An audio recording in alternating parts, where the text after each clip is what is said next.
कालांतर में कछुए का अवतार धारण किया। एक बार दुर्वासा ऋषि कहीं जा रहे थे, रास्ते में एक कन्या ने देखा दुर्वासा ऋषि को। उसके हाथ में सुंदर फूलों की माला थी, तो उनका सम्मान करने के लिए उनके गले में माला डाला।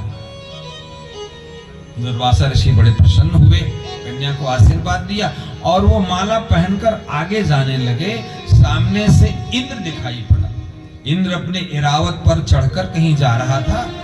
उसने देखा कि दुर्वासा ऋषि आ रहे हैं, नीचे उतरा, प्रणाम तो किया। फिर दुर्वासा ऋषि प्रसन्न होकर वो जो माला थी उस माला को इंद्र को पहना दिया। पर इंद्र राजा होने के नाते उसे अभिमान था, उसने उस माला को निकाला और गजराज के सूंड पर डाल दिया। अब गजराज को क्या पता कि ये माला किसकी है।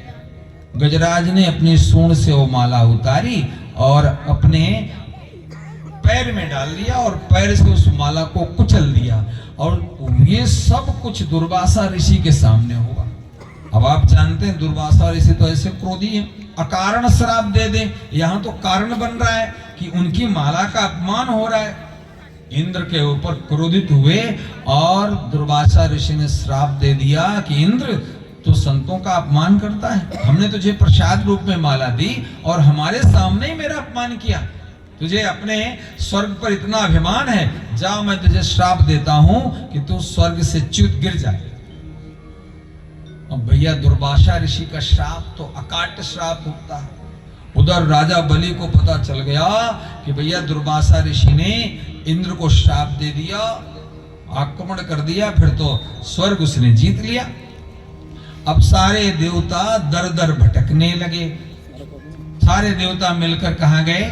भगवान विष्णु के पास गए और निवेदन किया कि प्रभु हमारा स्वर्ग चला गया, कोई युक्ति बताओ, हमारी रक्षा करो।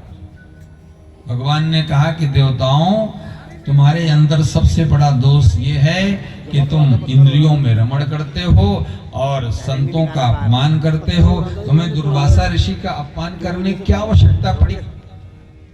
महाराज अब तो गलती हो गई, अब कुछ कृपा करो कि मेरा स्वर्ग मुझको मिल जाए। भगवान ने कहा देखो देवताओं, हर बार तुम लड़ाई करते हो और दैत्य तुमको जीत लेते हैं और दौड़े दौड़े तुम मेरे पास आ जाते हो और तुम लोग दैत्यों को मारते हो। तो दैत्यों के जो गुरु शुक्राचार्य हैं उनके पास तो एक संजीवनी विद्या है, उस विद्या से वो दैत्यों को फिर से जीवित कर देते हैं। तो दैत्य फिर तुमसे लड़ने आ जाते हैं। ऐसा करो, तुम भी अमृत पी लो। अमृत पी लोगे और अमर हो जाओगे तो तुम दैत्यों से युद्ध कर सकते हो और युद्ध जीत भी सकते हो। इंद्र ने कहा कि भगवान पर अमृत मिलेगा कहाँ? अमृत कहाँ से मिलेगा, कैसे हम पिएंगे? तो भगवान ने कहा कि देखो अमृत तो समुद्र के अंदर है, लेकिन उसके लिए मंथन करना पड़ेगा। समुद्र का मंथन करना पड़ेगा और उसी मंथन से ही फिर अमृत निकलेगा।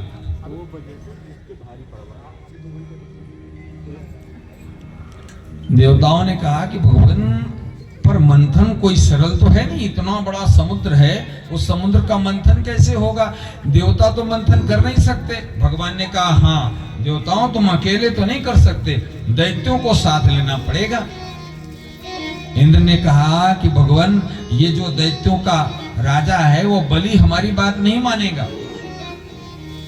भगवान ने कहा कि देखो समुद्र मंथन करना है और आपको अपना कार्य बनाना है, इसलिए तुम्हें जैसे राजा की एक नीति होती है उस राजनीति को चलना पड़ेगा।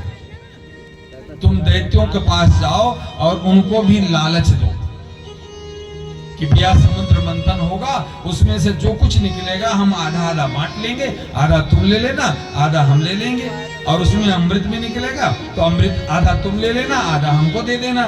तो इस लालच में वो दैत्य तुम्हारी बात मान जाएंगे, लेकिन जब अमृत निकले ना तो आधा उनको नहीं देना, वहां पे राजा की नीति लगा देना। जैसे राजा की नीति क्या है? साम दाम दंड भेद। राजा 4 नीति पर चलता है। जरूरत पड़ती है तो उसको झूठ भी बोलना पड़ जाता है, जरूरत पड़ती है कहीं कहीं वो अन्याय भी कर देता। जब तुम्हें अमृत मिल जाए तो तुम अकेले ही पी लेना। भगवान ने एक छोटी सी कथा सुनाई। भगवान ने एक मूसक और सर्प की कथा सुनाई।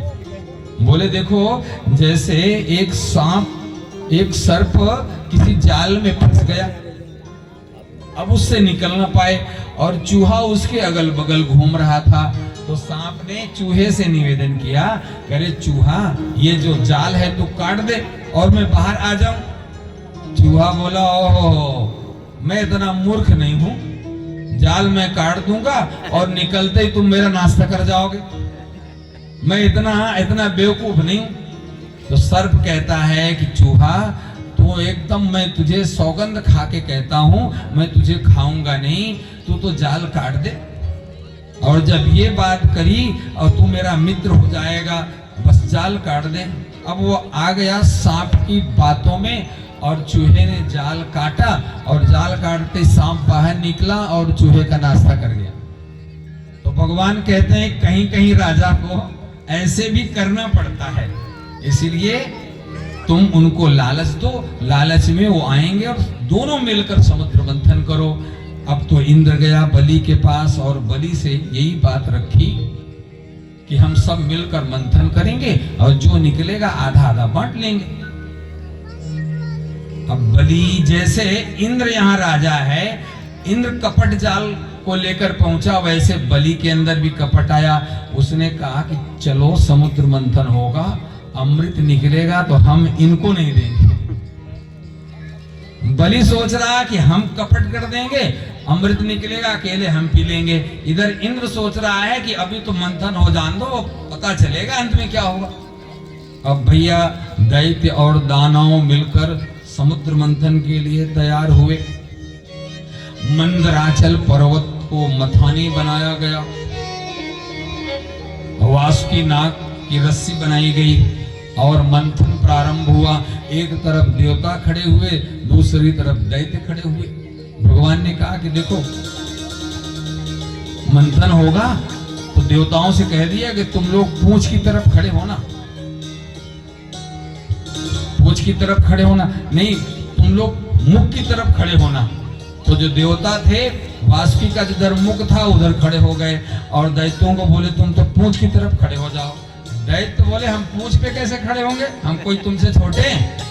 भगवान ने युक्ति बताई थी कि तुम अगर मुख की तरफ खड़े होगे तो दैत्य अपने को छोटा तो मानते नहीं है, तो बाद में वही मुख की तरफ चले जाएंगे, तुम पूंछ पर आ जाओगे। तो जब मंथन होगा तो वासुकी के मुख से जो जहर निकलेगा ना, तो दैत्य उससे परेशान होंगे। दैत्य बोले हम पूंछ की तरफ क्यों खड़े हो, अरे हम तो वासुकी के मुख की तरफ से खींचेंगे। तो देवता तो चाहते ही थे, सो दैत्य आ गए इस तरफ और देवता चले गए पूंछ की तरफ, और समुद्र मंथन प्रारंभ हुआ।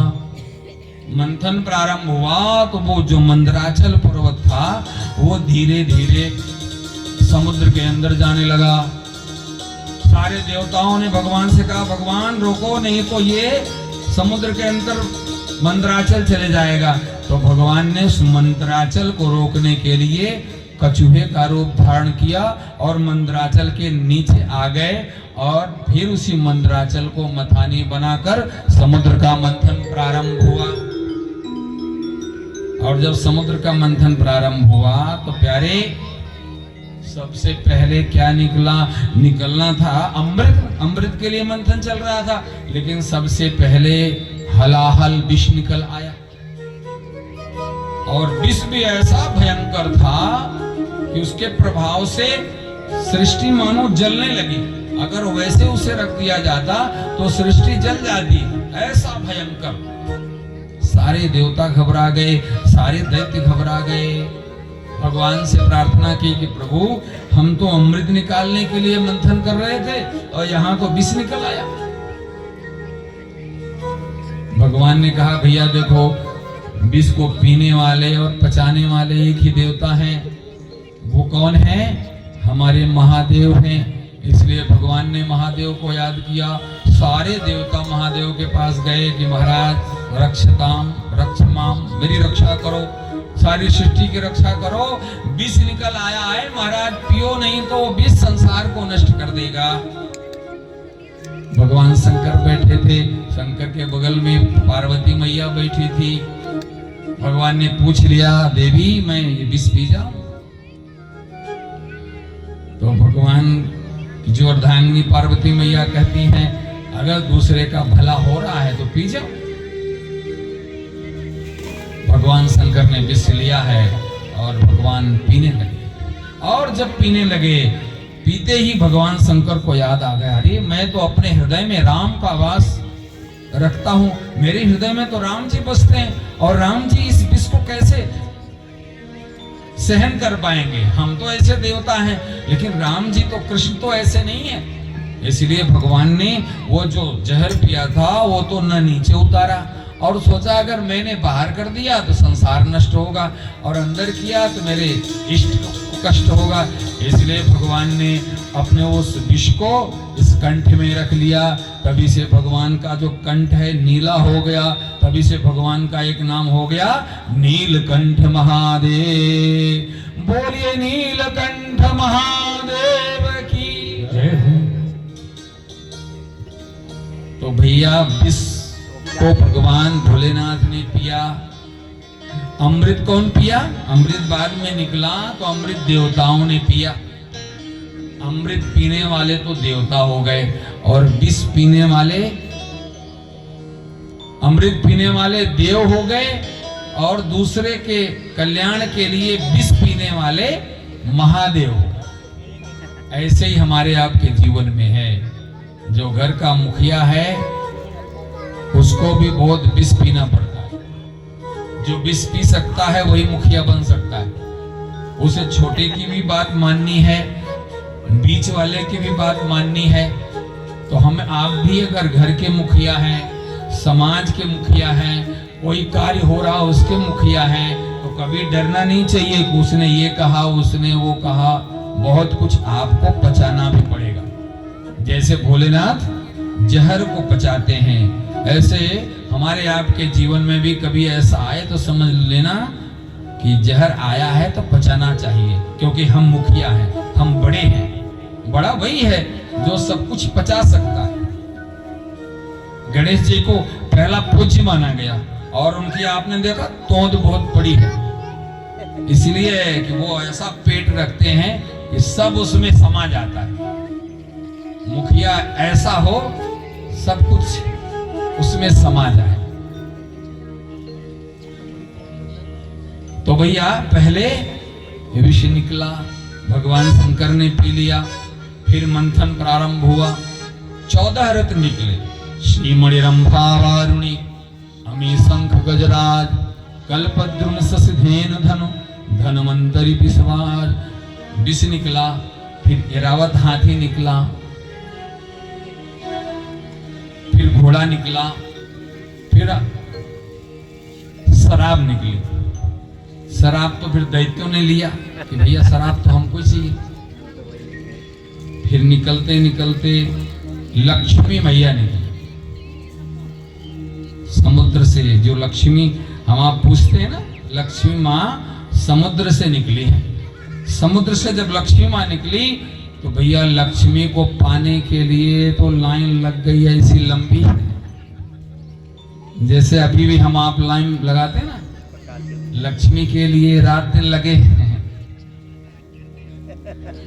सब लक्ष्मी के पीछे लगे ना। देखो लक्ष्मी के पीछे लगना कोई बुरी बात नहीं है, लेकिन लक्ष्मी को हम क्या मानते हैं? ये दैत्य लक्ष्मी को अपनी पत्नी बनाने के लिए लाइन लगाई, लेकिन हम आप लक्ष्मी को पत्नी नहीं बना सकते। हाँ, लक्ष्मी को मां बना सकते हैं, हम लक्ष्मी के पुत्र बन सकते हैं, अर्थात लक्ष्मी से छोटे बनकर जो चाहे मिल जाता है। और जिसने लक्ष्मी को गलत भाव से देखा उसके लिए तो भैया लक्ष्मी के 2 वाहन हैं। एक वाहन है उल्लू, लक्ष्मी चलती किस पर है? उल्लू पे। और दूसरा वाहन है लक्ष्मी का गरुड़। दो वाहन पर चलती हैं, एक तो उल्लू है और दूसरा है गरुड़। उल्लू पर कब चलती हैं? जब हम आप लक्ष्मी को अकेले बुलाते हैं। अकेले बुलाएंगे तो अकेले का तो भैया वाहन उल्लू ही है, लेकिन हम लक्ष्मी के साथ नारायण को कर बुलाएंगे तो नारायण के गरुड़ पर जब लक्ष्मी बैठकर आएंगी वो तो हमारा आपका भला कर देंगी, लेकिन अगर उल्लू वाले पे बैठ के आई तो उल्लू बना के चले जाएंगे। तो भैया जो लोग केवल लक्ष्मी के पीछे हैं तो समझ लो वो उल्लू बन रहे हैं। लक्ष्मी कमाओ लेकिन साथ में नारायण भी हो, साथ में समाज की सेवा भी हो, साथ में थोड़ा गरीब की सेवा भी हो। लक्ष्मी खूब कमाओ लेकिन नारायण सहित कमाओगे तो लक्ष्मी भी प्रसन्न होंगी कि मेरे पति की भी सेवा करता है और हमारे पति ने जो धर्म बताए हैं उस पर भी चलता है। सो वो लक्ष्मी हमको आपको तारेंगी और